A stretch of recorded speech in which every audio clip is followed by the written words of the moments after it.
proyección que tenemos aquí es acerca de la institución. La institución que por la misericordia de Dios estoy regentando es el Seminario Mayor Ignacio de Antioquía. Los que han estudiado teología y sobre todo historia de la iglesia deben saber quién fue Ignacio de Antioquía. Ignacio de Antioquía fue un padre apostólico, discípulo del apóstol Pedro y el apóstol Pablo. Fue el tercer obispo de la iglesia que el Señor, a través de sus apóstoles, fundó en la ciudad de Antioquía de Siria. Es el curso o asignatura de exégesis, que también le podemos llamar hermenéutica bíblica. Ahorita, cuando comencemos nuestra clase, vamos a mirar qué diferencia hay entre la exégesis y la hermenéutica, porque son dos cosas diferentes. También vamos a abordar la diferencia entre hacer exégesis y hacer eisegesis, porque hay una cantidad de predicadores hoy, de ministros de la palabra, de líderes del púlpito, que en su mayoría no hacen exégesis, sino eisegesis. Entonces vamos a mirar la diferencia entre exégesis, hermenéutica y por último entre exégesis y la eisegesis. Bueno, ahí está mi nombre. Ok. Entonces comencemos entonces al finalizar vamos a mirar otras cositas. Bueno, vamos a comenzar en primera instancia con un primer capítulo que tiene que ver con las generalidades sobre la hermenéutica. Ahí en la proyección tenemos la definición y la hermenéutica es la ciencia de la interpretación. Hermenéutica es la ciencia de la interpretación. Cuando decimos que la hermenéutica es la ciencia de la interpretación, aquí aclaramos lo siguiente. La hermenéutica no es exclusivamente de la interpretación bíblica. No, la hermenéutica es una ciencia que puede ser aplicada y de hecho se aplica en cualquier otro tipo de disciplina, en cualquier otro tipo de escenario que tiene que ver con los saberes. Tenemos hermenéutica en el derecho, se aplica hermenéutica filosófica, está la hermenéutica sociológica, está la hermenéutica de la medicina. Así que la hermenéutica, que es la ciencia de la interpretación, no es del uso exclusivo de la interpretación de la Sagrada Escritura. Pero así como hay una hermenéutica en el derecho, en la filosofía, en la sociología, etc., también hay una hermenéutica aplicada de manera exclusiva a la interpretación adecuada, correcta y al estudio de la Sagrada Escritura. Ahora, etimológicamente, el origen de la palabra hermenéutica se deriva de una expresión griega, que ahí está colocada. La expresión griega hermeneuticin. La expresión griega hermeneuticin. Esa expresión griega hermeneuticin proviene del nombre del dios griego Hermes. Hermes. La mitología griega hablaba de muchos dioses, los famosos dioses del Olimpo griego. El líder de los dioses del Olimpo griego, el jefe de todas esas deidades, era un dios llamado Zeus. Pero al servicio de Zeus, o debajo de Zeus, también estaban otros dioses, según los griegos, en su mitología. Y cada uno de esos dioses tenía una función. ¿Sabía usted que había un dios para los griegos dedicado a la interpretación? Ese dios para los griegos dedicado a la interpretación se llamaba Hermes, el dios Hermes, el dios mitológico griego Hermes. Para ellos era el dios que les daba la capacidad de interpretar correctamente los signos de la vida, los saberes, la filosofía y los conceptos que emanaban de la vida misma.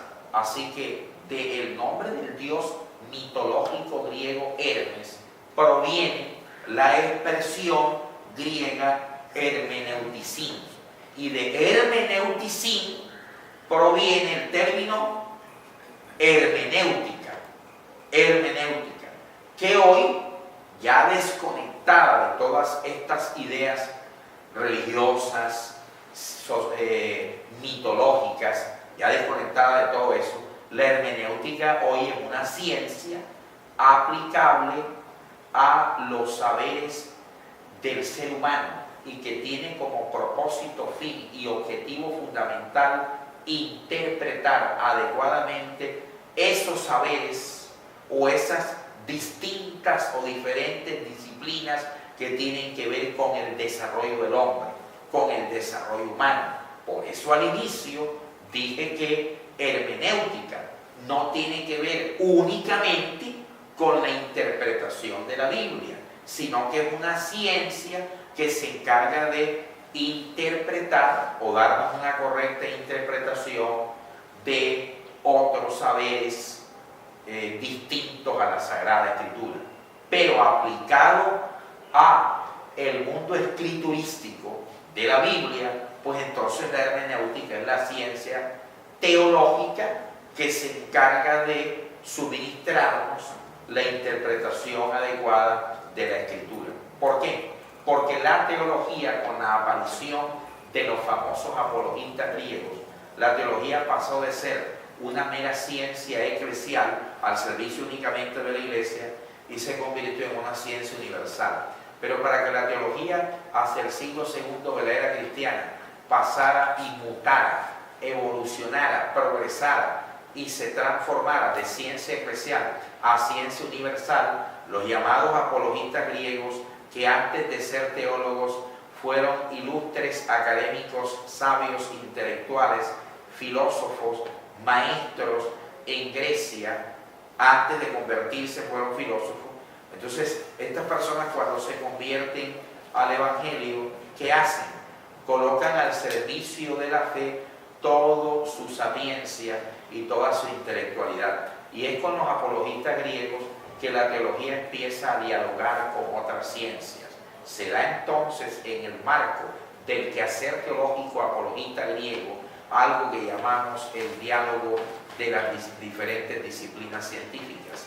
La teología es una ciencia, pero se convierte en ciencia universal con la llegada de los apologistas griegos. Entonces, cuando los apologistas griegos se convierten al cristianismo y empiezan a ser los primeros grandes teólogos, ellos empiezan a dialogar, a unir, a establecer enlaces, puentes de comunicación y de retroalimentación entre la teología como ciencia de la fe y de la revelación y otras ciencias como la historia, la filosofía, etcétera, etcétera. Cuando se empieza a dar ese diálogo es cuando la teología empieza a utilizar esto, a utilizar la hermenéutica como una disciplina científica al servicio de la interpretación correcta de los saberes bíblicos, de los conceptos que encontramos en el marco de la Sagrada Escritura. Por eso debemos utilizar hermenéutica. Ok, seguimos. El concepto está íntimamente ligado a la ciencia o método universal cuya finalidad es la interpretación. Aquí hay otra cosita interesante para ahondar: la comprensión, porque no solamente es interpretar. Interpretar está íntimamente ligado a comprender. Yo les decía a los alumnos del día lunes y a los alumnos del día martes, les decía que nosotros tenemos que pasar, y los alumnos del día jueves, que tenemos que pasar de ser lectores de la Biblia a ser estudiosos de la Biblia. En el mundo evangélico nuestro de última generación se nos ha acostumbrado a ser lectores bíblicos y sobre todo lectores de una versión de la Escritura como es la popular Reina Valera versión 1960. Somos expertos valeristas. Somos, mejor dicho, la Valera, ese nombre le queda bien, reina, porque ella reina. Reina en los escenarios evangélicos, y sobre todo la Valera del 1960. Así que nos hemos convertido en expertos lectores de la Reina Valera del 1960 con sus errores de traducción, con sus arcaísmos.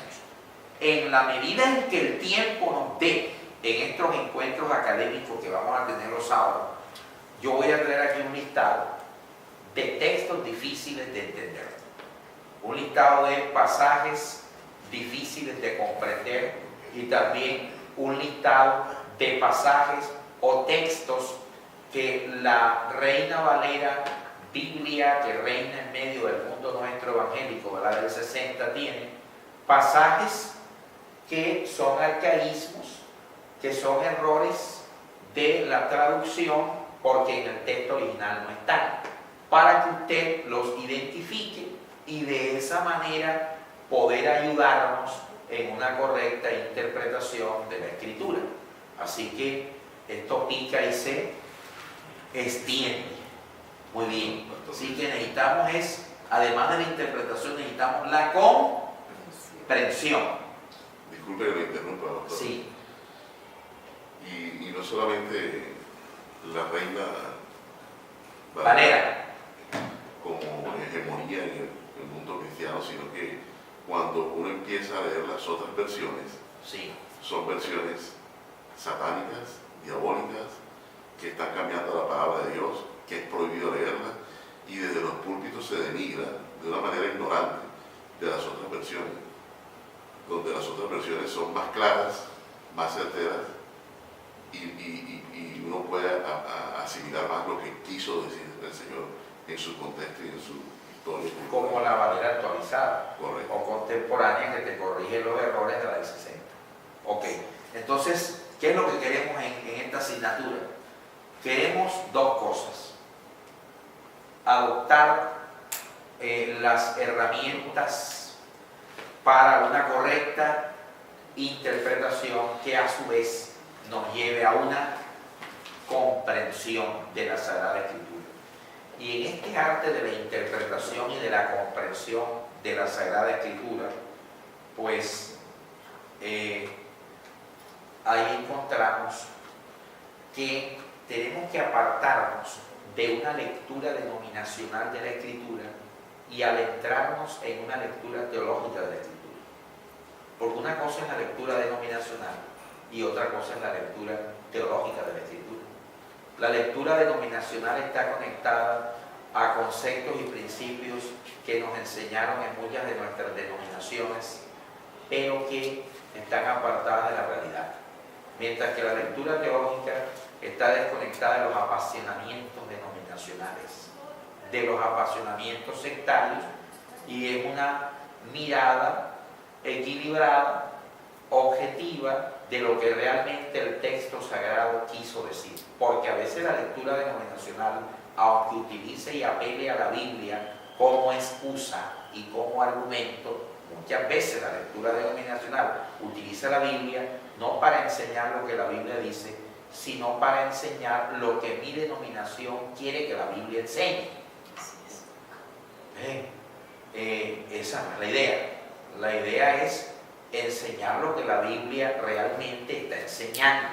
Porque cuando el ministro de la Escritura, el ministro de la palabra, el maestro de la Escritura, el pastor, utiliza la Escritura para enseñar no lo que la Biblia está enseñando, sino lo que él quiere que enseñe, no está haciendo hermenéutica o exégesis, sino que en este caso estaría haciendo exégesis. Ok, seguimos.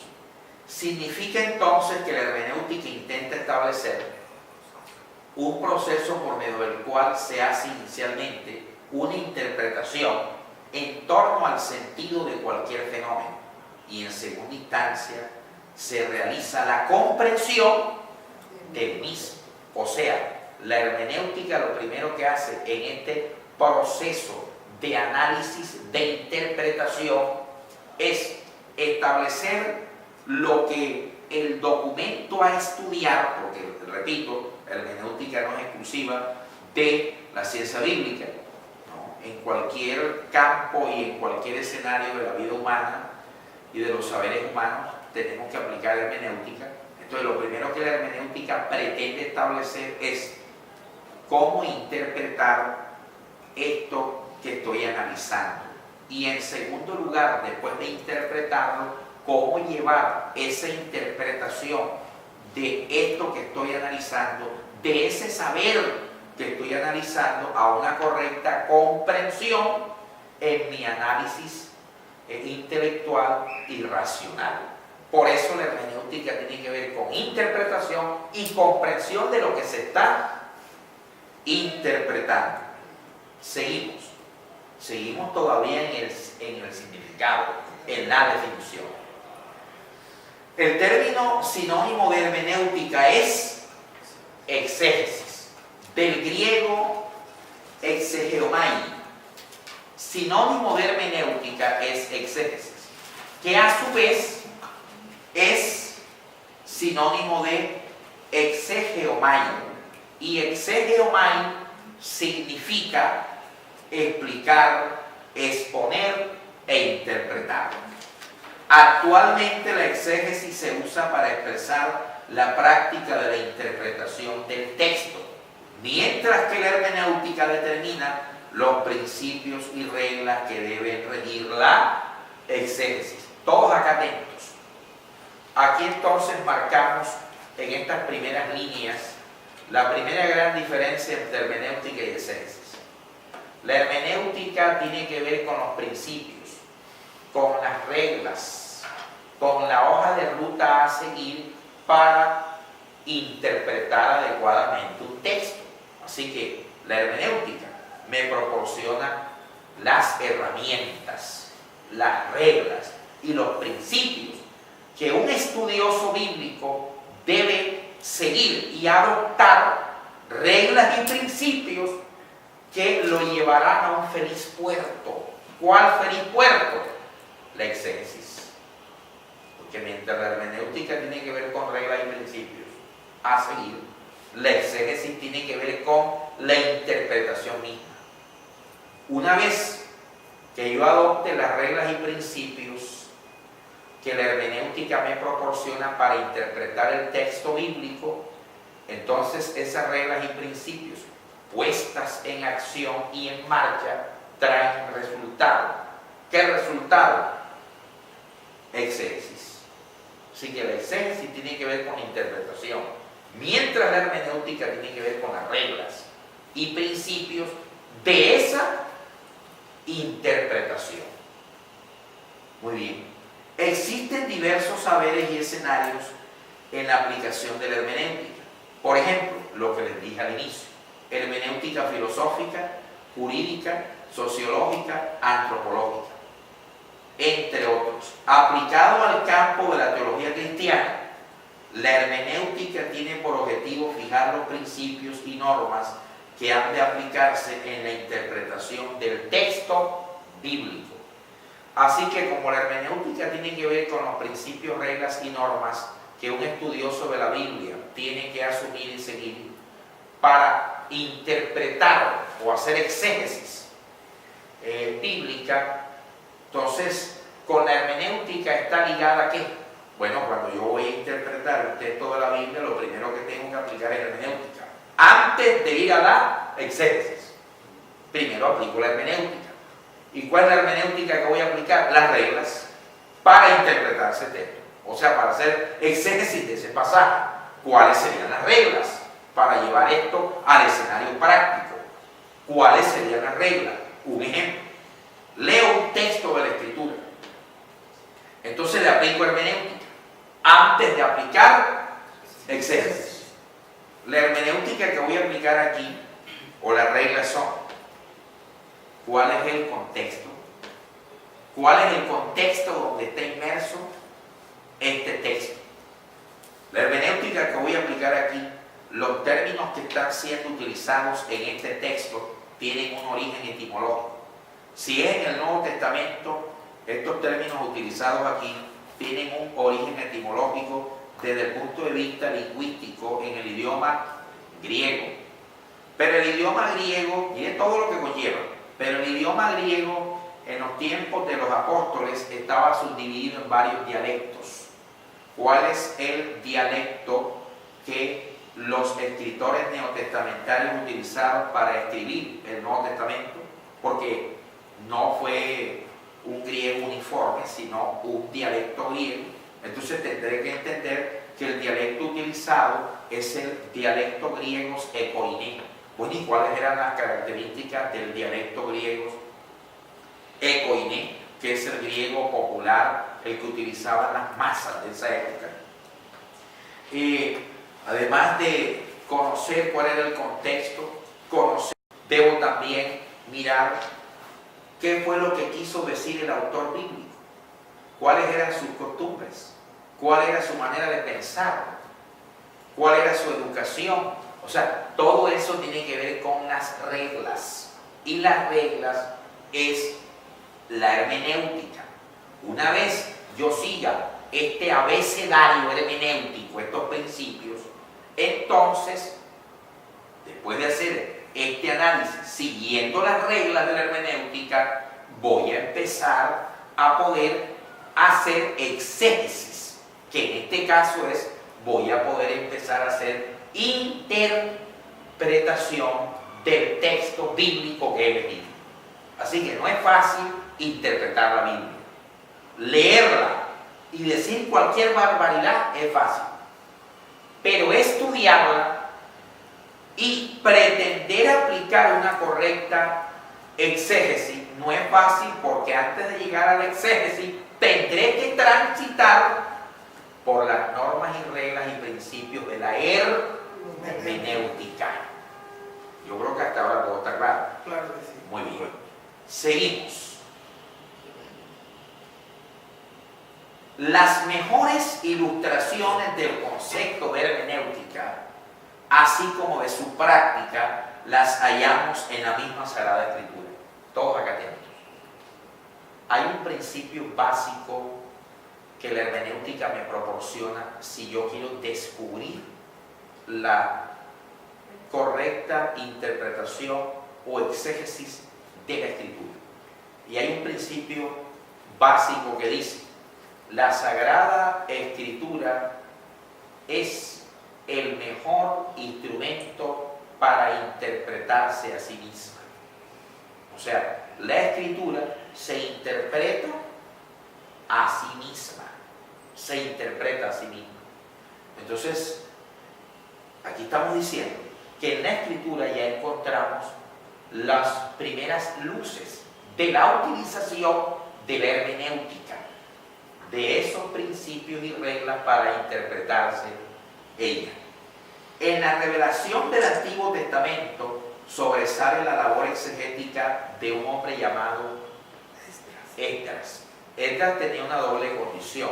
En primera instancia era un escriba y en segundo lugar era un sacerdote. Era una doble condición. No todos los sacerdotes eran escribas. ¿Qué era un escriba? Un escriba era un erudito, lo que llamamos en cierta ocasión los llamados masoretas. Los masoretas eran los primeros grandes sabios y eruditos del judaísmo. Dentro de las actividades practicadas y puestas en marcha por los masoretas estaba interpretar la Sagrada Escritura. Así que en estas encontramos al primer gran exégeta de la Escritura del Antiguo Testamento, en el señor Esdras, quien leía públicamente al pueblo el libro de la ley de Dios, aclarando e interpretando el sentido para que comprendieran la lectura. Ahí hay un texto, Nehemías capítulo 8, versículo 8 dice eso, que Esdras leía al pueblo la Sagrada Escritura, pero no solamente la leía, sino que inmediatamente, como gran masoreta, exégeta y maestro, aplicaba la interpretación del texto que estaba leyendo para que el pueblo pudiera comprender lo que Esdras les estaba leyendo. Acá atentos. Nosotros hoy, como ministros del Pacto de Gracia, hemos sido llamados con esa responsabilidad. Si usted es un ministro, aquí hay un buen número de ministros, de rectores pastorales de congregaciones, Amén. y otros son ministros que están pues en el ejercicio de la enseñanza de la Sagrada Escritura, de la palabra de Dios. Si usted es un ministro de la palabra, usted no puede darse el lujo de no ser un gran exégeta. Usted no puede darse el lujo de eso. Porque encontramos en nuestro antepasado Esdras que no solamente leía, sino que inmediatamente le prestaba al pueblo el servicio de una correcta interpretación y comprensión de eso que les estaba leyendo y que les estaba transmitiendo. Pero ¿por qué Esdras estaba en capacidad de ministrarle al pueblo una correcta comprensión de la lectura que les estaba haciendo? Porque tenía todas las herramientas hermenéuticas para aplicarla, porque se había sometido a una disciplina seria de estudio, donde duraban años y años estudiando.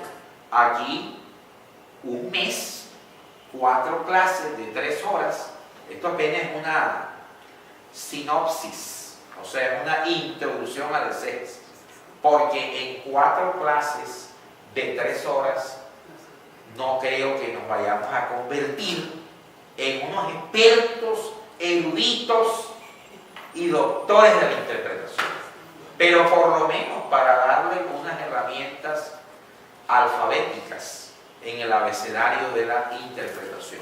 Por eso, en la primera clase no podríamos aquí citar un poco de texto y enseguida pretender interpretarlo. ¿Eso qué es? Así no es la cosa. ¿Ya? Primero tenemos que adentrarnos en los conceptos teóricos y dentro de esa conceptualización teórica debemos dar una sinopsis histórica de cómo nació esta ciencia, para que usted sepa qué es lo que está viendo. Porque si en la calle le salen a usted y le dicen, por favor, la ciencia de la hermenéutica, ¿dónde nació? ¿Eso dónde se originó? ¿Qué diferencia hay entre hermenéutica y exégesis? Si yo aquí vengo enseguida en la primera clase a citar textos bíblicos por citar textos y enseguida pretender interpretarlo, eso no es lo correcto. ¿Por qué no es lo correcto? Lo podría hacer yo, pero no les estoy proporcionando a ustedes primero unos conceptos claros para que ustedes más adelante también lo puedan hacer. Muy bien. En el nuevo, vamos por Nehemías, ¿no? 8:8.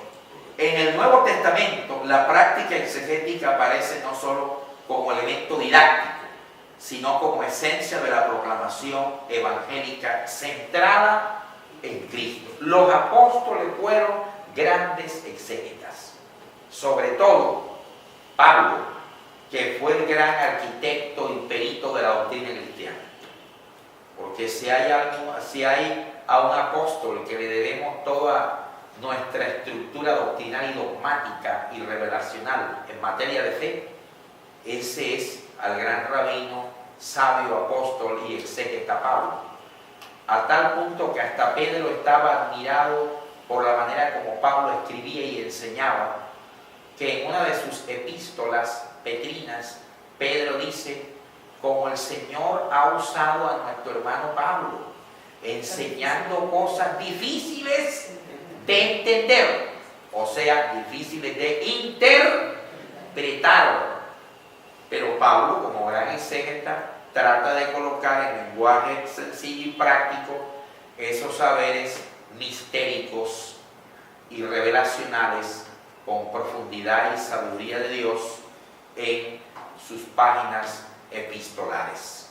Muy bien, seguimos. Todavía estamos en la definición. ¿Hay manera de cómo pasarle esto a los discípulos? Para que ustedes tengan esto. ¿No quieren tener esto? Entonces, por eso necesitamos, ¿cómo? Los correos. Por eso necesitamos los correos. No, por el grupo de WhatsApp se les envía como PDF. Ok, correcto. Todos, entonces necesitamos que ustedes todos tengan Los números telefónicos. toman sus números de teléfono, porque los vamos a incluir en un grupo de WhatsApp. Vamos a hacer un grupo de WhatsApp del grupo este.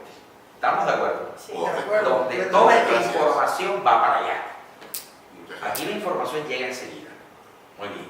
No que en 3 meses, ¿cierto? Muy bien. Así que ya saben. Por ahora todo está claro. Sí. Al finalizar vamos a abrir un espacio para que usted haga todas las preguntas que necesite hacer. El verbo hermeneuo,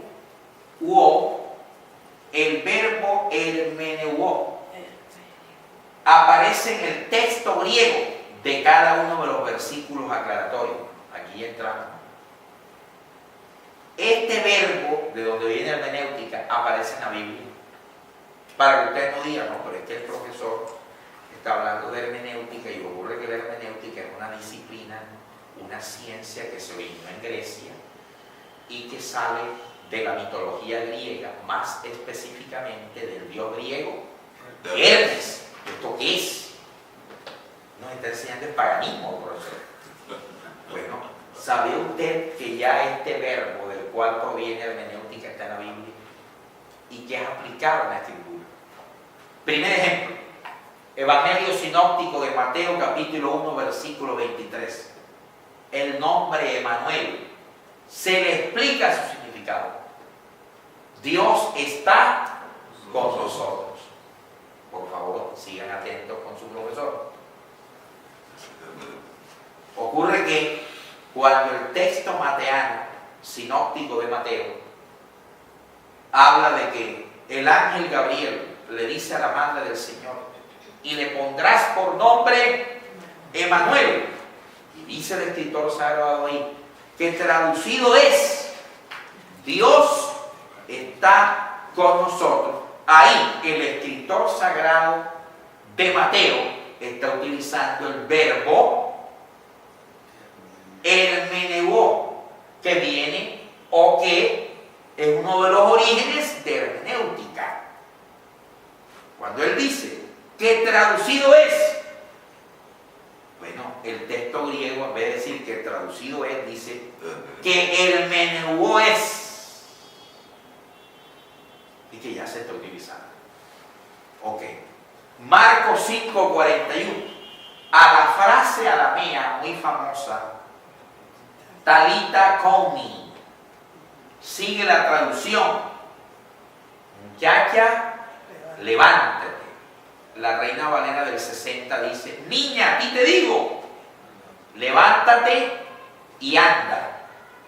Talita Komi es una frase aramea. ¿Por qué encontramos esa frase aramea en el sinóptico de San Marcos capítulo 5 versículo 41? Y este sinóptico de San Marcos coloca esta frase aramea en la boca de Jesús, en la expresión mesiánica que hace Cristo. Bueno, aquí voy a aplicar la regla hermenéutica enseguida. Me voy al contexto, principio hermenéutico, para poder llegar a una correcta exégesis. Voy a la hermenéutica.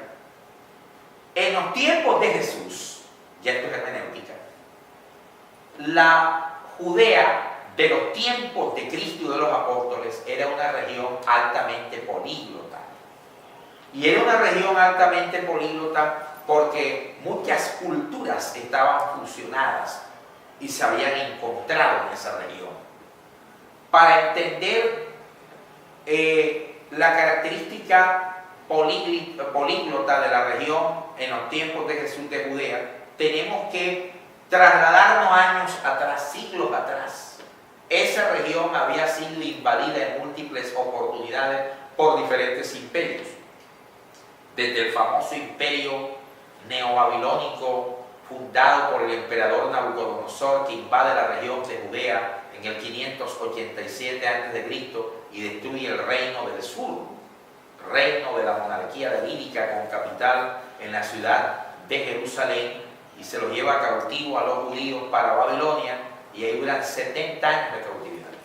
Después, en el 444 a.C., se levanta otro imperio que es el imperio medo-persa, que vence a los babilónicos y trae la liberación para los judíos, y los judíos son nuevamente enviados a la tierra de Israel, tierra de Judá, para reconstruir el templo y la nación. Estoy hablando en tiempos del gran Esectaítas.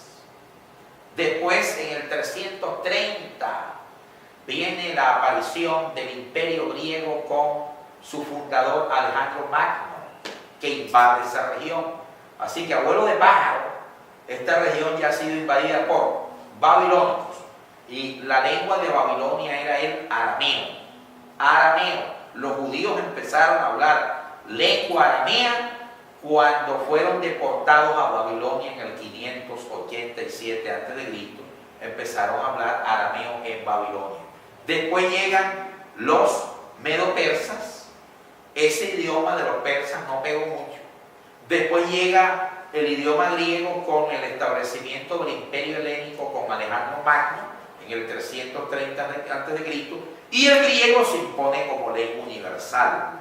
Después, el imperio griego se divide con la muerte de Alejandro Magno en las dos castas que yo he enseñado en varias oportunidades, los Ptolomeos y los Seleucus. Desaparece el imperio griego, se acaba, y aparece el imperio romano allá en el año 63 a.C. con la incursión en los territorios de Judá, tierra de Israel, del general romano Pompeyo, año 63 a.C. El establecimiento definitivo y fundación del imperio romano se da en el año 27 a.C. con la elección del primer emperador de Julio César, que le adoptaron el nombre también, el título de Augusto, el emperador, el César Augusto. El imperio romano impuso su idioma, que es el latín.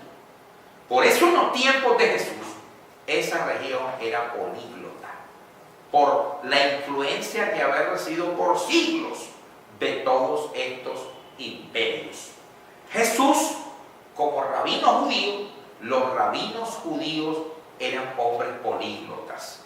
Tenían que hablar, obviamente, su lengua vernácula, que era el hebreo, pero el hebreo estaba subdividido. Estaba el hebreo que hablaba el pueblo, había un hebreo que era el hebreo bíblico antiguo, que los judíos no lo entendían porque carecía de vocales y se escribía con pura consonante. Había otro hebreo que se llamaba el hebreo talmúdico, que era el hebreo con que se escribió el Talmud. Estaba el hebreo rabínico, que hablaba nada más los rabinos. Jesús era un rabino, él hablaba perfectamente el hebreo que hablaba el pueblo, hebreo talmúdico, hebreo rabínico masorético y el hebreo antiguo, donde se escribieron los primeros textos del Tanakh o los primeros textos del libro del Bereshit, que es el libro del principio o el Génesis. Así que, por eso la región de Judea era una región políglota. Se hablaba hebreo, se hablaba arameo, se hablaba griego, se hablaba latín. Hebreo, lengua vernácula de ellos. Arameo, lengua de Babilonia, que le impuso el imperio. Griego, la lengua universal todavía de esa época, impuesta por el imperio griego. Latín, la lengua del imperio romano. Entonces Jesús, echando mano a sus características y a sus habilidades políglotas, Marcos cita que Jesús utiliza una expresión aramea, talita koumi, pero el escritor sagrado de Marcos dice que traducido es: niña, levántate y anda, o muchacha, levántate. Cuando el escritor dice que traducido es, está utilizando el verbo hermeneuo. Ahí se está utilizando ese verbo. Tenemos un tercer ejemplo de la utilización del verbo hermeneuo en la literatura neotestamental, como es el Marcos 15:22. Cuando el escritor dice que al Señor lo crucificaron en un monte llamado Gólgota, dice enseguida que traducido es calavera. Ahí también se utiliza el mismo verbo que está señalado en la parte superior de la charla o de nuestro encuentro académico. Y en San Juan, el texto joánico, capítulo 1, versículo 38, se le habla y se le llama al Señor Rabí, y enseguida se traduce maestro. Allá en Juan capítulo 3 está el diálogo famoso entre Nicodemo y Jesús. Y Nicodemo vino de noche al Señor y le dijo: Rabí, sabemos que has venido de Dios. ¿Cómo qué? Como maestro. Así que en estos textos se está aplicando el verbo hermeneuo. Entonces la hermenéutica, si bien es cierto, nace en Grecia con los grandes maestros intelectuales y filósofos griegos. Si bien es cierto que la palabra hermenéutica proviene de estos verbos griegos, la ciencia o disciplina de la interpretación y comprensión de los saberes, independientemente de qué saber. Y por eso en la Escritura lo encontramos. Ok. El Evangelio de Lucas sintetiza admirablemente el magisterio hermenéutico de Cristo cuando afirma que Jesús les enseñaba las Escrituras desde Moisés y siguiendo por todos los profetas les iba interpretando. Ahí hay un término que vale la pena reseñar y resaltar. Ese término utilizado en el Evangelio de Lucas, diermeneuén, utiliza el Evangelio de Lucas para hablar de esta actividad exegética y hermenéutica hecha por nuestro Señor cuando les enseñaba las Escrituras a los judíos desde Moisés hasta los profetas. Muy bien. Hasta ahí la definición. O sea, esta es la primera parte, esa es como decir la introducción, para que por lo menos se ubique en qué es lo que estamos enseñando. Creo que entendieron la definición. ¿Está correcto hasta ahí? Muy bien. Pasemos ahora sí a un capítulo número 2. La hermenéutica en la antigüedad judía y qué más. Y cristiana. Quiero decirles esto. Siempre mis charlas se caracterizan porque yo soy un teólogo clásico. O sea, a mí me gusta explicarle a la gente de dónde viene. Y no de sopetón, enseguida aquí decir hermenéutica. Bueno, los textos bíblicos, vamos a interpretarlos. No, eso no es así. ¿Verdad? Hay una hermenéutica clásica, porque se sobreentiende que usted está aspirando a ser teólogo, ¿o no es así? Claro. Y un teólogo que no maneje eso, que se quite el calificativo de teólogo. Que se ponga ¿cuál? No, tampoco. Yo sé. El del orólogo. El del orólogo. Muy bien. La hermenéutica en la antigüedad judía y cristiana. Vamos a ver de qué manera el judaísmo y posteriormente el cristianismo utilizó hermenéutica. Esto no es un invento que sale ahora en el siglo XXI, que unos locos teólogos se reunieron para inventar la hermenéutica después de 20 siglos de desarrollo de la iglesia. No, señor. La hermenéutica siempre ha estado dentro de la iglesia. O sea, la iglesia aplicó hermenéutica y el judaísmo también la aplicó. Entonces, como la iglesia nació en el judaísmo, hay muchas cosas que la iglesia heredó del judaísmo. Y dentro de estas disciplinas heredadas por parte del cristianismo en el judaísmo está la hermenéutica y la exégesis. La hermenéutica en la antigüedad judía y cristiana. Tenemos en primera instancia las escuelas masoréticas en el judaísmo. Ya hemos visto en alguna oportunidad algo de esas escuelas, pero vale la pena reactualizar y recordar algunas cosas. ¿Qué eran las escuelas masoréticas? Las escuelas masoréticas eran grandes centros de formación. Y no solamente se convirtieron en grandes centros de formación, sino en grandes centros de interpretación bíblica. Acabo de decir que el texto antiguo de la Biblia se escribió en pura consonante. Hay una cantidad de pasajes en el Antiguo Testamento que se escribieron en pura consonante y carecían de vocales.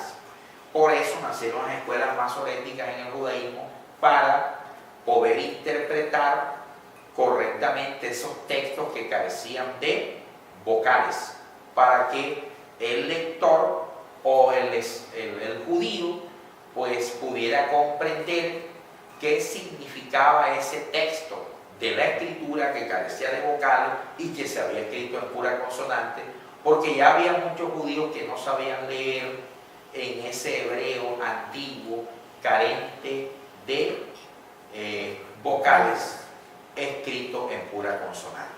Entonces vale la pena aquí nombrar estas escuelas. Tenemos la escuela masorética babilónica, que nació en Babilonia hacia el 537 a.C., cuando están deportados en Babilonia. Tenemos la escuela masorética palestinense, que nace en la tierra de Palestina hacia el 444 a.C., cuando los judíos regresan de la deportación de Babilonia, pasan 70 años, y entonces por edicto del rey Darío, ellos regresan a la tierra de Israel en el 444 a.C., reconstruyen el templo, su nación, y fundan una escuela exegética llamada la escuela masorética palestinense. Los historiadores judíos señalan que el fundador de esta escuela es el famoso exégeta masoreta Esdras, que había vivido en la deportación de Babilonia. Los historiadores antiguos también señalan que la escuela masorética o exegética babilónica fue fundada por los sacerdotes y eruditos judíos que estaban viviendo en la cautividad en Babilonia, y nació con una intención y objetivo fundamental: mantener actualizada y viva la fe de Israel en el Dios eterno.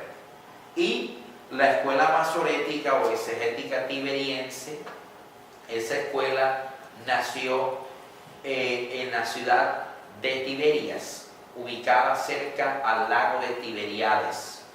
Mientras las dos primeras escuelas datan de siglos anteriores a Cristo, la primera del 587 a.C., la segunda del 444 a.C., la tiberiense nació después de Cristo, más o menos hacia el siglo IX de la era cristiana o después de Cristo.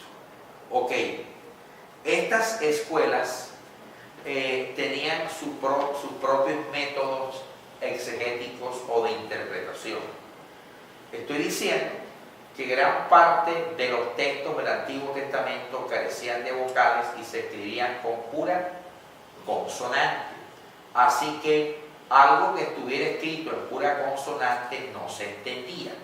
Por eso, estas escuelas exegéticas construyeron, crearon, se inventaron la maravillosa idea de sacar o crear las famosas puntuaciones masoréticas. ¿Qué eran las puntuaciones masoréticas? Eran signos de puntuación que iban a reemplazar las vocales inexistentes. Donde existiera un término que estuviera escrito en pura consonante, que no tuviera vocales, entonces, ¿qué hacían las escuelas exegéticas? Para facilitar la interpretación de ese texto, facilitar la interpretación ¿a quién? A los rabinos judíos, se inventaron las puntuaciones masoréticas. Pero hasta ahí todo está bien. El problema ¿dónde estuvo? En que una de las escuelas decía que la puntuación tenía que colocarse en la parte superior de las palabras, y otra escuela decía que la puntuación debía colocarse en la parte inferior de las palabras. Eso trajo 150.000 variantes o diferencias en el texto del Antiguo Testamento, carente de vocales. O sea, trajo un enredo en medio del judaísmo. Los ejemplos más sonoros de esto que estoy diciendo están en el libro del Génesis. Más exactamente cuando el hombre y la mujer desobedecen a Dios y pecan. El texto del Antiguo Testamento carente de vocales, cuando las escuelas exegéticas masoréticas empezaron a intervenir sobre el texto del Génesis, que dice que cuando el hombre y la mujer desobedecieron a Dios, hay un texto que dice que el hombre y la mujer, al verse desnudos, ¿qué se hicieron? Cosieron hojas de higuera y se hicieron delantales. Pues hay otro texto que dice que el hombre y la mujer, al verse desnudos después de pecar, se hicieron unos cinturones. Vean, hay unas escuelas masoréticas que dicen que lo que el hombre y la mujer se hicieron fue delantales. Y hay otra escuela masorética que dice que lo que el hombre y la mujer se hicieron fue cinturones. ¿Por qué? Porque la primera escuela masorética colocaba la puntuación en la parte superior, mientras que las dos últimas utilizaban la puntuación en la parte inferior de aquella palabra hebrea que se había escrito sin vocales. Entonces, como una la colocaba en la parte superior y otra en la parte inferior, eso traía como resultado discrepancias o diferencias. Uno de los ejemplos de esas discrepancias o diferencias es el que acabo de señalar. La escuela, una de las escuelas, al colocar la puntuación en la parte superior de la palabra, arrojaba que ese texto debía interpretarse, debía asimilarse, comprenderse, de que el hombre y la mujer, después de desobedecer, se hicieron fue unos delantales. Mientras que la escuela que colocaba la puntuación en la parte inferior decía que el texto debía interpretarse, que el hombre y la mujer lo que se hicieron fue unos cinturones. O sea, las grandísimas diferencias exegéticas que se presentaron en estas escuelas masoréticas judías, porque no se pusieron de acuerdo en qué parte de la palabra o término debía colocarse la puntuación que iba a reemplazar la vocal que no existía. Ok. Pasamos entonces a las grandes escuelas teológicas en el cristianismo y la utilización de la hermenéutica. En el cristianismo también se empezó a utilizar hermenéutica para interpretar la Sagrada Escritura. ¿Quiénes lo usaron? Las primeras escuelas teológicas del cristianismo. En primer lugar tenemos la escuela de Alejandría. No me puedo detener en las minucias y en los detalles históricos porque no terminaríamos. Duraríamos enseñando aquí como 3 meses. Ok. La escuela de Alejandría tiene un nombre, entre paréntesis, dice el didascalión. El didascalión. La palabra didascalión viene de didascalia. La didascalia, que puede ser también traducido como la enseñanza. La enseñanza. La primera escuela de teología que se fundó en la iglesia fue esa, la escuela de Alejandría. La ciudad de Alejandría quedaba en Egipto, todavía existe, queda en Egipto. En la ciudad de Alejandría había una importante biblioteca que en la actualidad existe, que es la escuela de la biblioteca de Alejandría, que tiene más o menos esa biblioteca unos 2500 años de existencia y todavía existe y es patrimonio de toda la humanidad. Ok, la iglesia se instaló en Alejandría y en Alejandría muchos judíos se convirtieron y gentiles egipcios también se convirtieron. Cuando la iglesia incursiona en los escenarios alejandrinos, en Alejandría había una importante comunidad sinagogal judía. ¿Sabían ustedes que después de Jerusalén, la ciudad más importante donde había un mayor número de sinagogas judías era esta? Alejandría. En Alejandría surgieron grandes maestros judíos, grandes intelectuales judíos como el famoso filósofo judío alejandrino llamado Filón de Alejandría. La iglesia no fue ajena a esta cantidad de intelectuales judíos y la iglesia en Alejandría fundó una escuela de teología, una escuela exegética. ¿Para qué? Para que los ministros se prepararan y se formaran. Es llamada la escuela de Alejandría o el didascalión. Usted también la puede conocer en historia como la escuela de catecúmenos.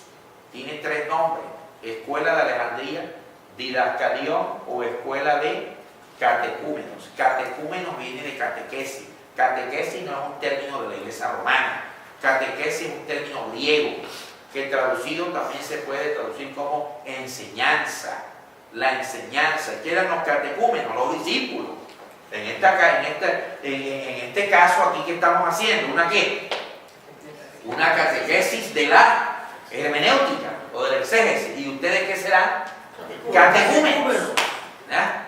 Tenemos que sacar una cantidad de términos y desromanizarlos, porque no son de Roma, pero creemos por nuestra ignorancia que son romanos. Ok, la escuela de Alejandría fue el primer centro de formación teológica. En la escuela de Alejandría yo voy a sacar hoy a resaltar al primer gran exégeta cristiano. Porque si el primer gran exégeta o intérprete judío fue Esdras, el primer gran exégeta cristiano fue ese señor que está ahí señalado, llamado Orígenes. Aquí está, ¿el señor qué? Orígenes, ahí está.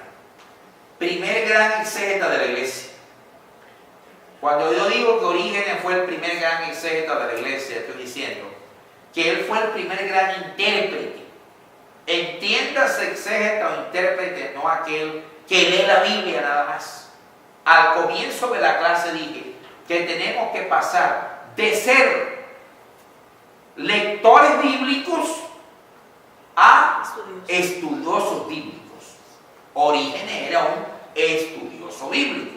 Por eso se convirtió en el primer exégeta o intérprete de la Biblia. Y esto no es por darle ese nombre a Orígenes, de ser el primer exégeta.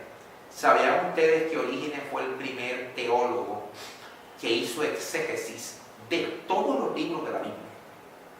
Por ahí, en nuestras bibliotecas cristianas no puede faltar un libro magistral de interpretación o exégesis bíblica que le llamamos el manual, el compendio manual bíblico de Matthew Henry.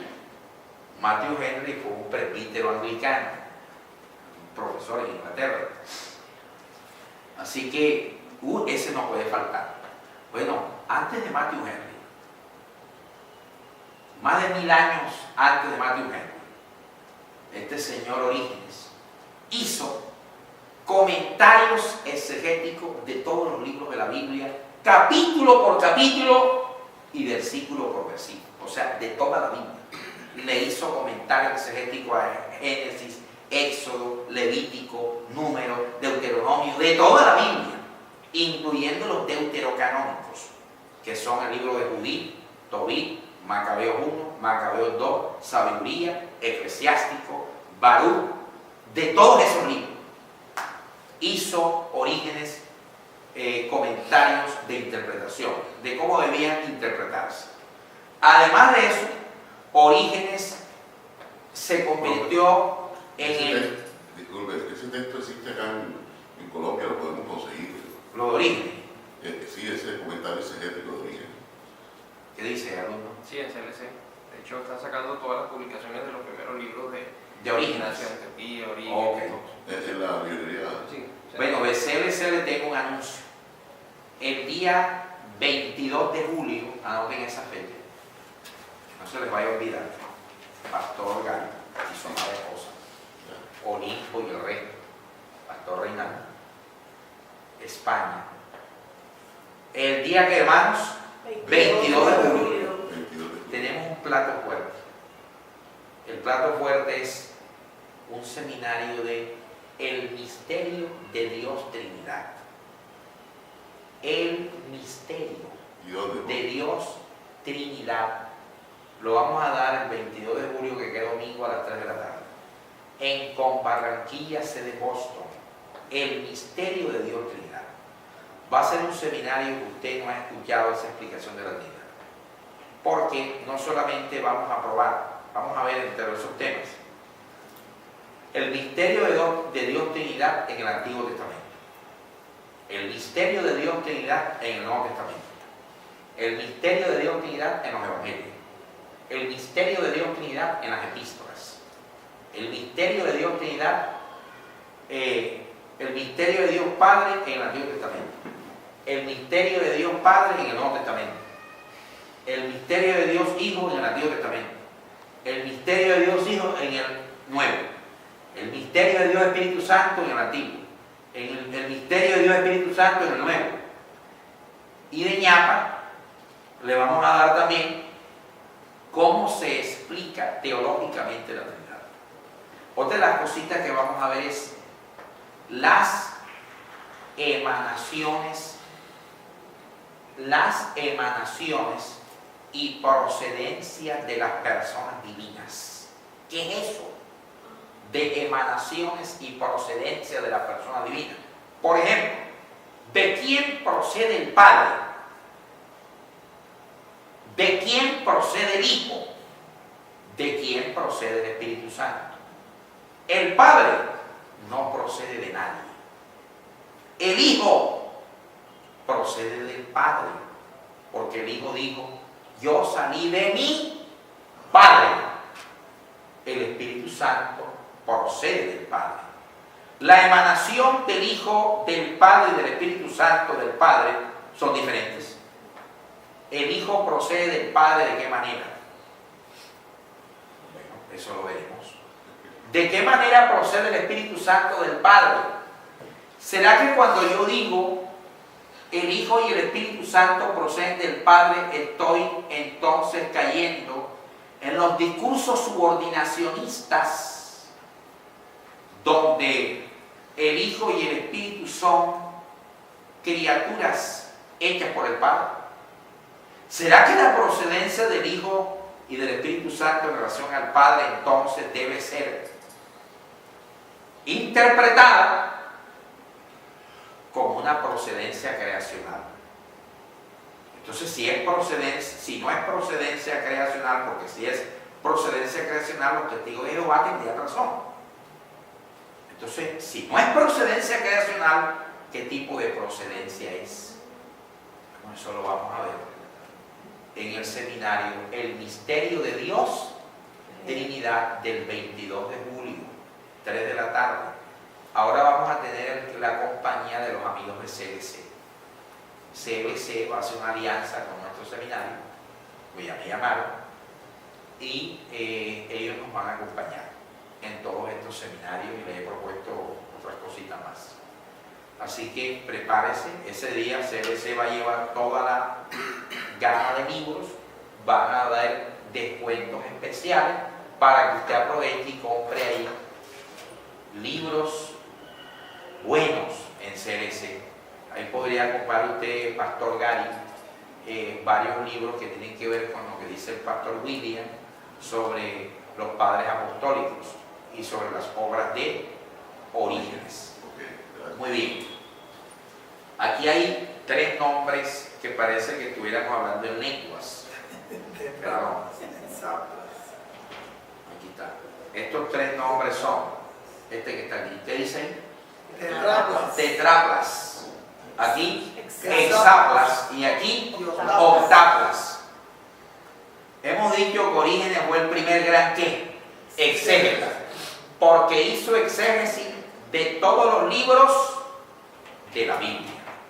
Pero para completar la obra magistral de Orígenes, no solamente fue el primer gran exégeta, Orígenes también fue el gran traductor, el primer gran traductor de la Biblia, y como primer gran traductor hizo las tetraplas, las hexaplas y las octaplas. ¿Qué son las tetraplas? Orígenes dijo: siento que no estoy haciendo nada, voy a inventarlo. Y se puso a traducir la Biblia en 4 columnas de idioma. Entonces sacó un ejemplar de la Biblia traducido en 4 idiomas. A eso él le llamó las tetraplas, que es la Biblia en 4 columnas de idiomas. Después dijo: no, eso lo hace cualquiera. Entonces vino y hizo esta que está aquí, Exarla, que la Biblia en 6 columnas de idioma. Y dijo, no hombre, todavía me siento que soy inútil, ¿ya? Y que todavía cancaneo. Yo punteo apenas. Y sacó las octaplas Biblia en 8 columnas de idiomas. Por eso, para superar a Orígenes es difícil. Pero él hizo todo esto. Orígenes más o menos escribió unos 2000 libros. Unos 2000 libros. Y hay algunos que escriben tratados y ya se creen doctores. ¿Ya? Y Orígenes escribió más o menos 2000 libros. El tiempo de Orígenes, que tenía Orígenes, ¿sabe por qué? Porque Orígenes se castró a sí mismo. Así que esa es una regla exegética que yo les doy hoy a ustedes, una regla hermenéutica, si ustedes quieren convertirse en un Orígenes. Bueno, hay un principio hermenéutico que nos proporciona Orígenes. Cástrese a sí mismo. Se castró a sí mismo Orígenes porque interpretó de manera demasiado literal el texto sinóptico del Señor cuando dice: hay eunucos que fueron hechos eunucos por causa de los hombres. Esos eunucos, hechos eunucos por causa de los hombres, eran aquellos que estaban al cuidado de las mujeres de los reyes, porque los reyes practicaban la poligamia, no tenían una reina, tenían muchísimas reinas, ¿ya? Y reinitas, porque tenían concubinas a la lata, como Salomón, que tenía 700 esposas y 300 concubinas. Entonces un eunuco lo castraban para cuidar las mujeres de los reyes. El eunuco es comparable al cuidador, a los agentes de seguridad que cuidan plata ajena y que transportan millones en los vehículos de valores. Así son los eunucos, viendo tanta riqueza de los reyes, y no podían coger ni un centavo de esas riquezas que eran las mujeres. Para evitarlo, los castraban. Jesús dijo: hay otros eunucos que son hechos eunucos por causa del reino. Entonces Orígenes dijo: bueno, yo quiero ser el eunuco por causa del reino. Se castró a sí mismo y, bueno, dedicó toda su vida a todas estas cosas. Así que Orígenes lo resaltamos en nuestra primera clase como el primer gran exégeta, intérprete que tuvo la iglesia en la antigüedad. En la escuela de Alejandría, donde Orígenes fue su principal rector, porque la escuela de Alejandría creció fue cuando llegó Orígenes a la clase allá. ¿Oyó? Creció la escuela porque la gente iba y le gustaban las clases de Orígenes. Y esa escuela creció. No había ni un gato y después creció. Ok. Así que en la escuela de Alejandría, Orígenes aplicaba este método. Y ya aquí entramos en los métodos hermenéuticos. Este es el método. Todos. El método alegórico. Le llamamos método alegórico ¿qué? Alejandrino. Método alegórico alejandrino. Hoy le vamos a poner un trabajo enseguida, alumno William y a todos los demás. Porque aquí tenemos que poner trabajos. El método alegórico alejandrino. Primero, ¿qué es un método? ¿Qué es un método? La manera como podemos aprender algo. Método. ¿Qué será un método? Procedimiento. Un método es un procedimiento. Un método es un sistema. Método, procedimiento, sistema. Pero este es un método alegórico. Si método es procedimiento o sistema de interpretación, ¿qué será lo alegórico? Cuando yo le digo a usted, eso es alegoría. ¿Qué estoy tratando de decir? Que no es interpretación textual, sino que hay que darle una interpretación, digamos, más al fondo de lo que tiene. Básicamente lo alegórico tiene que ver no con lo literal, sino con lo que está detrás de esa aparente literalidad. Mientras lo literal tiene que ver con tomar aquello como está tácitamente escrito. Lo alegórico es aquello que no está tácitamente escrito.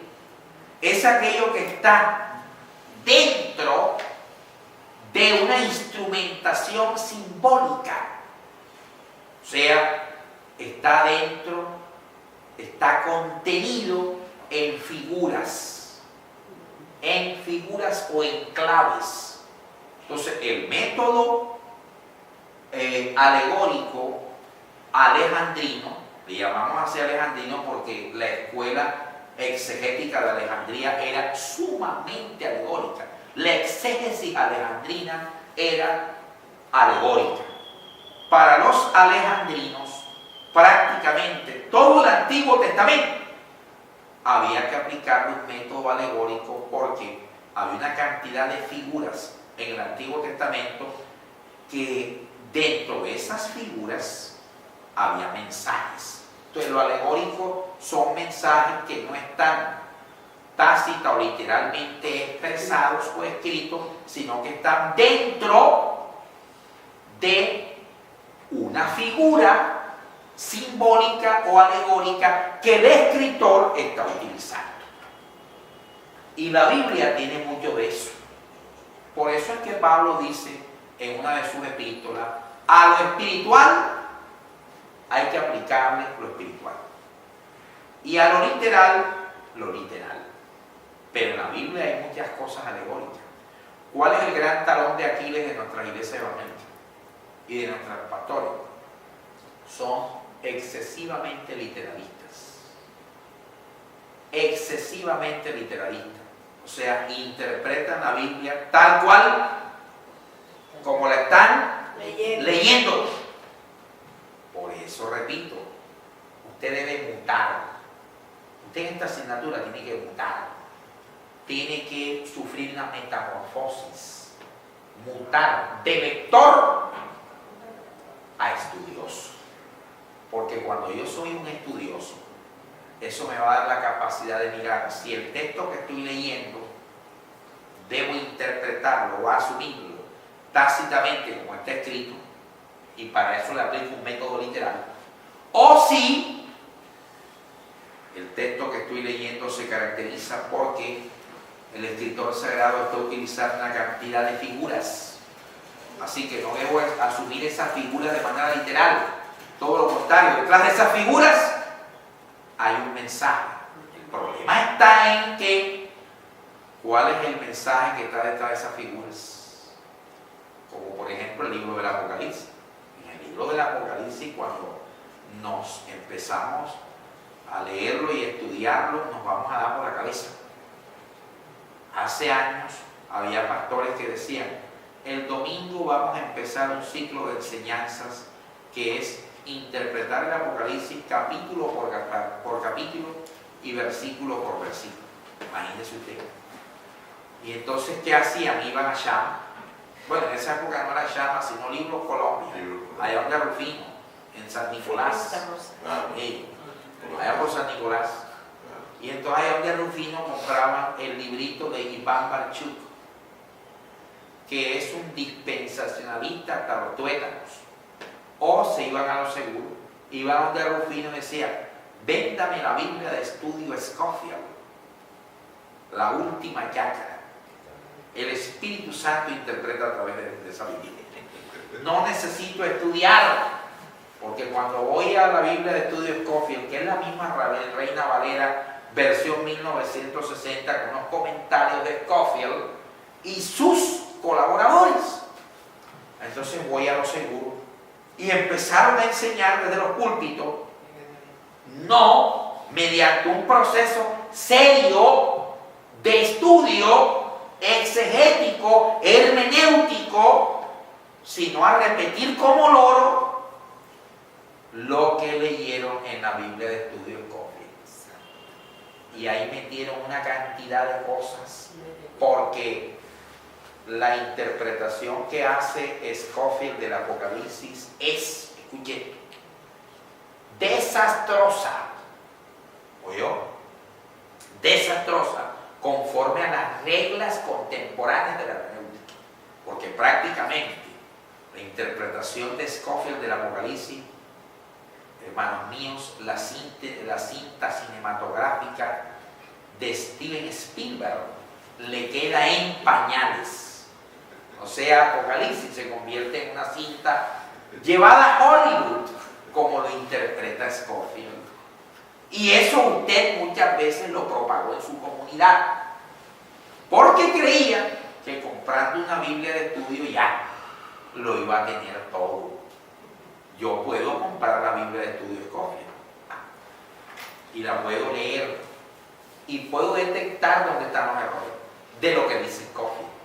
¿Por qué? Porque hay una disciplina de estudio que te permite hacer una lectura y un estudio adecuado para determinar cuándo estás delante de un error y cuándo no. Entonces, en el Apocalipsis, el método a seguir es este. ¿El método qué? Alegórico. Porque ¿quién va a creer que la bestia y el monstruo que sale del mar es literal?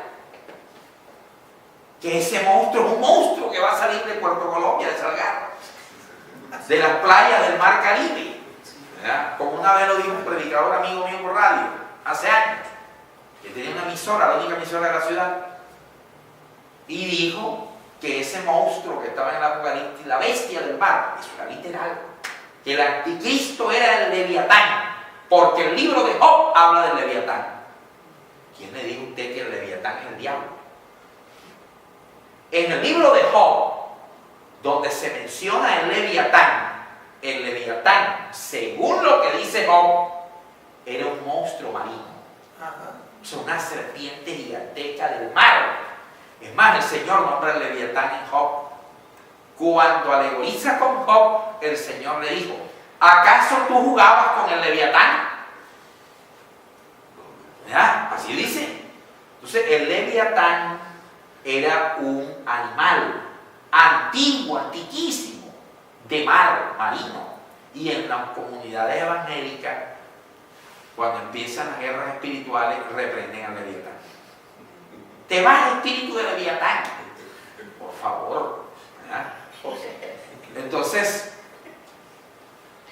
la bestia del Apocalipsis, eso no es literal, eso es el método alegórico. La cantidad de números que hay en el Apocalipsis, los 7 espíritus de Dios, eso es alegórico. ¿Cómo Dios va a tener 7 espíritus? Eso está unido con lo que dice Juan en una de sus epístolas: Dios es espíritu. Ya lo dice el Evangelio. 7, alegoría. El número 7 en la literatura apocalíptica es para representar la perfección. Entonces, si yo uno una cosa con la otra, 7 espíritus de Dios. Dios es espíritu.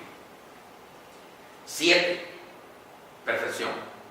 No es que Dios tenga 7 espíritus, no, eso no es lo que está diciendo Juan, sino que en su vocabulario alegórico, lo que él me está diciendo es que Dios es un espíritu perfecto.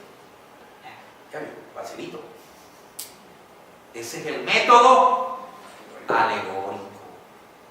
Y en el mundo cristiano se lo debemos a Orígenes, en la escuela exegética de Alejandría. Pero Orígenes no lo inventó. Miren este análisis interesante, porque a mí me gusta machacar la cosa para que se coma bien la comida. No es dársela por dársela, que usted lo entienda. Orígenes, acá atentos, filosóficamente, porque Orígenes no solamente era un teólogo, él también era un filósofo. Orígenes, filosóficamente hablando, era platónico. Platónico. El movimiento platónico, la escuela platónica, se le llama así al movimiento filosófico fundado por Platón. Platón vivió antes de Cristo. Fue un filósofo griego antes de Cristo. El pensamiento de Platón siguió desarrollándose. Dentro de esa intelectualidad y ese acervo de Platón, Platón era un famoso estudioso de las grandes obras griegas, como por ejemplo la Ilíada. ¿Quién estudió la Ilíada? Homero. ¿Ya? y las grandes obras griegas de Hesiodo, etc. Entonces Platón le decía a sus discípulos en su escuela filosófica: hay muchas cosas que escribe aquí Homero que debemos interpretarla de manera, ¿qué dice aquí? ¿De manera qué? Alegórica. Platón entonces fue el creador del método exegético alegórico, pero eso sí, aplicado a la filosofía y a los saberes griegos. Y la exégesis no es exclusiva del estudio de la Biblia. Hablé de hermenéutica filosófica, sociológica, antropológica, del derecho, la medicina, etc. Entonces, como la hermenéutica nace en Grecia, los grandes y primeros filósofos y hermeneutas fueron griegos.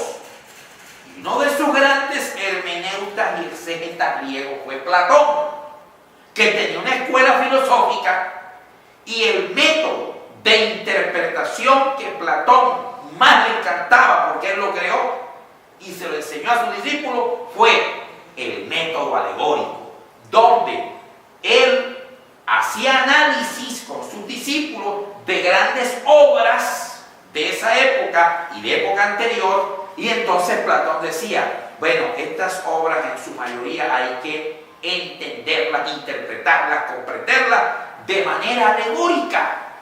Cuando el escritor estaba diciendo eso, no lo tomen de manera literal.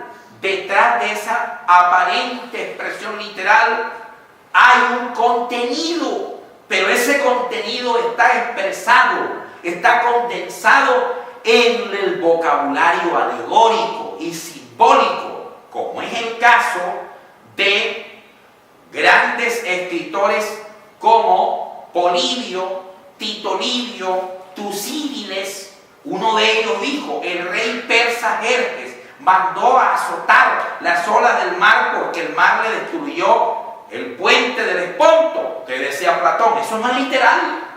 Cuando el escritor dice que el rey persa Jerjes mandó a pegarle unos pecazos a las olas del mar, no es que el rey haya mandado a pegarle al mar. ¿Quién va a creer esa estupidez?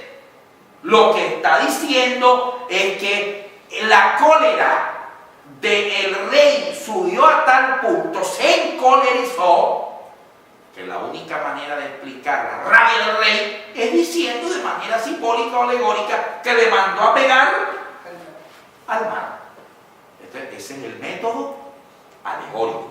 Orígenes, como era un platónico, adoptó el método exegético alegórico de Platón, pero lo aplicó, lo saca de los conceptos meramente filosóficos y lo reactualiza para llevarlo a la teología y al estudio de la Biblia. Miren, tremendo aporte de origen. Esto no lo hace cualquiera, porque antes de él nadie había hecho eso. Coge el método alegórico de Platón, que en su momento era aplicado únicamente a la disciplina de la comprensión filosófica, y lo traslada al quehacer teológico para ser aplicado como una regla o un método, un sistema para ayudarnos a comprender el texto bíblico. Método alegórico. Pero no todo en la Biblia es alegoría, porque si en la Biblia todo es alegoría, la Biblia sería un patito alegórico de puro simbolismo y alegoría. Y esto es lo que nos distancia a nosotros de la teología liberal.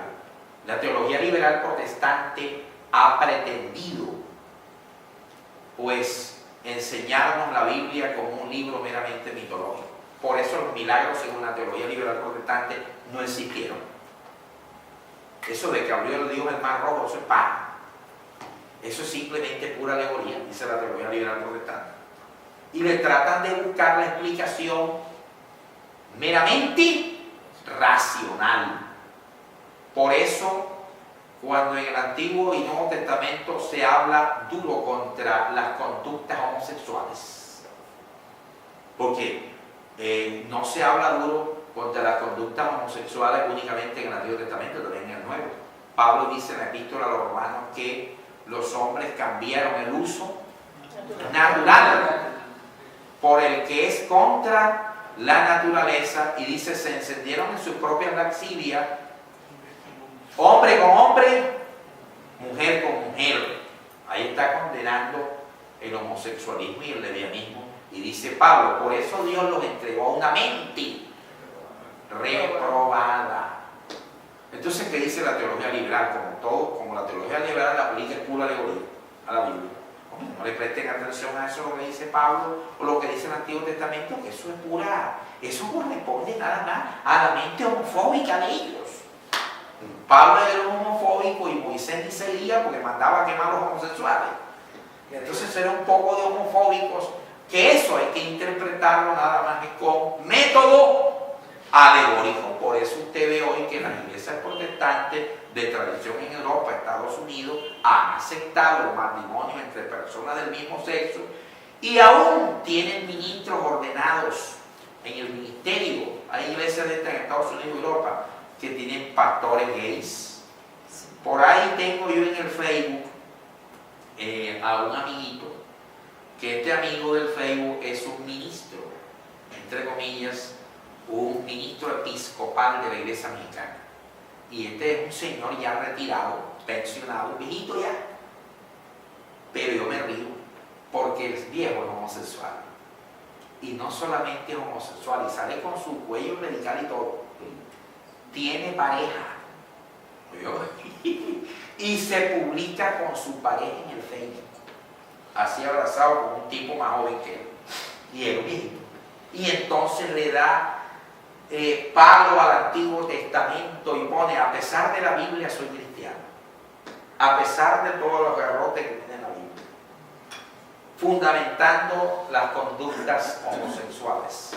Eso es lo que produce la teología liberal, que no toda la Biblia es método alegórico, porque si toda la Biblia es un libro eminentemente alegórico, entonces no tendría valor histórico, literal, revelacional, sobrenatural. Tendríamos que decir que la Biblia no fue inspirada por Dios, deberíamos de dudar de eso. Podríamos dudar también de que Jesucristo haya resucitado, porque si toda la Biblia es alegórica, entonces los discípulos en su añoranza de ver al Señor dijeron que resucitó.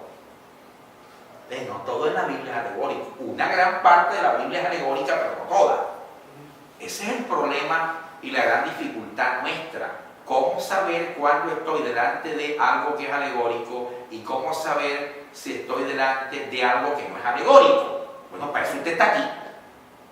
Para empezar a mirar cómo desenredamos este lío y este problema. Ok. Tenemos aquí una segunda escuela, que es la escuela de Antioquía, no de Antioquia. ¿La escuela de qué? De Antioquía. Sí, porque estos no eran países. Muy bien. Esa es Antioquía de Pisidia o de Siria. Antioquía de Siria, donde era el obispo Ignacio de Antioquía. Ellos desarrollaron este método. Todos. ¿Método qué? Histórico literal. El método histórico literal es diferente al alegórico. Es más, este método nació en Antioquía en oposición a Alejandría. Mientras los alejandrinos eran expertos exégetas alegóricos, los antioquenos eran expertos exégetas histórico-literales. Los antioquenos acusaban a los alejandrinos de convertir la Biblia en un paquito, en una obra mitológica. Y los alejandrinos acusaban a los antioquenos de ser carnales por asumir o pretender asumir la Biblia de un punto de vista eminentemente histórico y literario. Ahora, hoy, nosotros, en el siglo XXI, año 2018, no nos vamos a casar ni con este, ni con este, sino que vamos a hacer una fusión entre el método ¿qué? Alegórico y el método histórico-literal. Voy a explicar qué es el método histórico-literal. Ya expliqué el alegórico. Como su nombre lo indica, método histórico-literal. Histórico, El histórico tiene en cuenta, por ejemplo, el significado del término que está utilizando el escritor sagrado. ¿Qué término utilizó el escritor sagrado? Bueno, vamos a aplicarle el estudio de las palabras. Vamos a aplicarle estudiar el origen etimológico de ese término, lo histórico. Lo histórico, ¿en qué contexto estaba inmerso el escritor para que dijera eso? Histórico. Literal, el texto debe ser interpretado tal cual como se escribió. Si nos casamos a ultranza con uno de ellos, no seremos correctos, etcétera, equilibrados, etcétera. Porque no toda la Biblia es alegoría, pero no toda la Biblia es histórico, literal. Por eso hoy, gracias por Alejandría y gracias por Antioquía, hoy nosotros podemos tomar de los dos métodos y aplicar el método en aquel texto que realmente sea alegórico o aplicar el otro método en aquel texto que haya que interpretarlo de manera histórica y literal. Ejemplos prácticos inmediatamente. He dicho que el Apocalipsis en su mayoría es literal o alegórico. Alegórico. ¿La bestia que salió del mar es bestia o eso es alegórico? Alegórico. No va a salir nadie del mar. El mar en Apocalipsis representa, a muchas aguas representan la humanidad. Bestia, no es que sea una bestia. El carácter demoníaco y diabólico de este líder es tan malvado que es comparable con una bestia. Todo eso es alegórico y otras cosas más, porque no vamos a caer aquí ahora en la interpretación del Apocalipsis, porque duramos un año. ¿Verdad? Literal, no cometerás adulterio, no hurtarás, no matarás, no dirás falso testimonio, amarás a tu prójimo como a ti mismo, amarás al Señor tu Dios de todo corazón, de toda tu mente y con todas tus fuerzas. ¿Eso es alegórico o es literal? Literal. ¿Será que es alegórico eso de no adulterarás? Literal. ¿Será que es alegórico eso de que no codiciarás a la mujer de tu prójimo? Literal. Las mujeres son una de las primeras que dicen literal, literal, literal. Muy bien. ¿Será que es literal eso que dice a la mujer debes tratarla como vaso más frágil? Literal. Amén. Literal. ¿Dónde apliquemos esto? ¿Ok? Muy bien. Naturaleza y características de la Sagrada Escritura.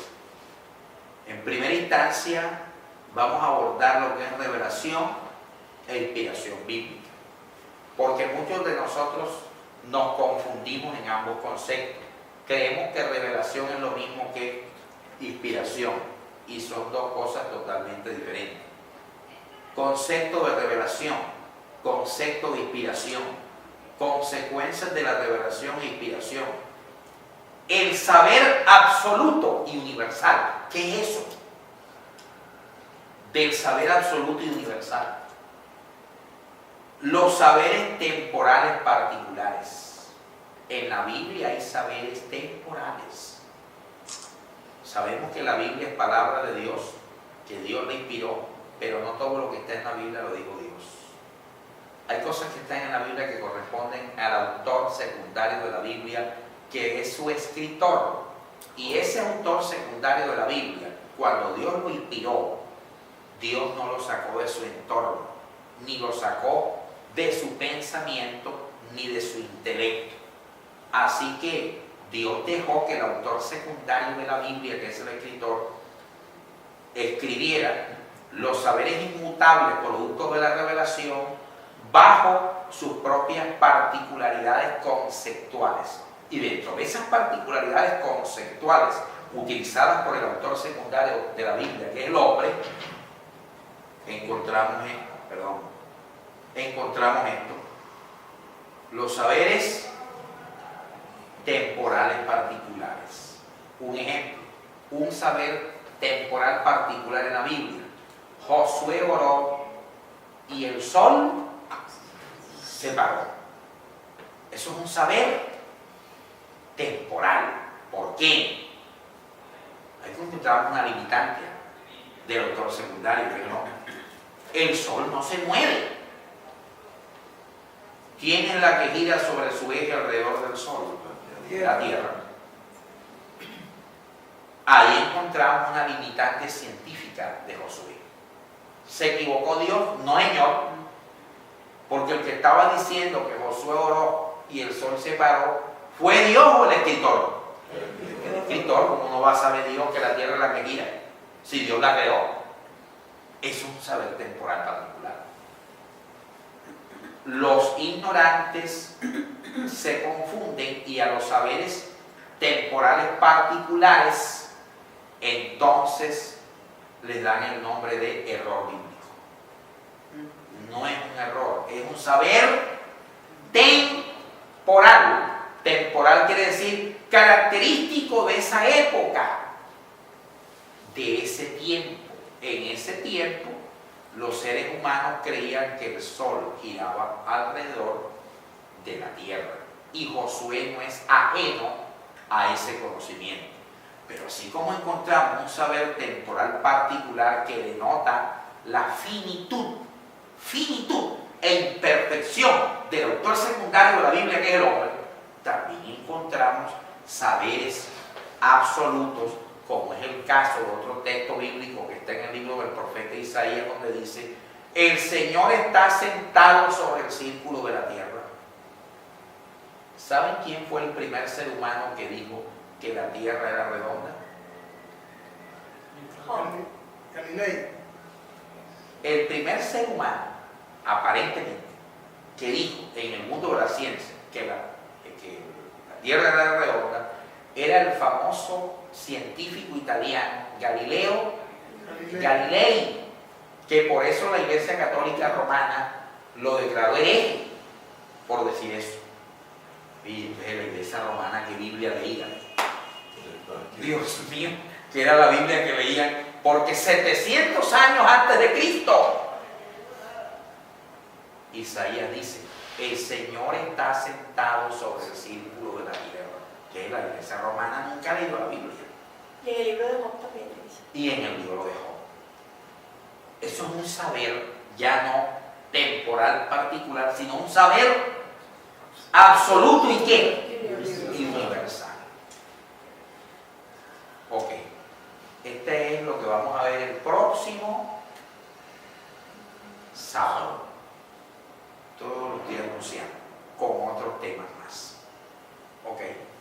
Vamos a dejar hasta ahí.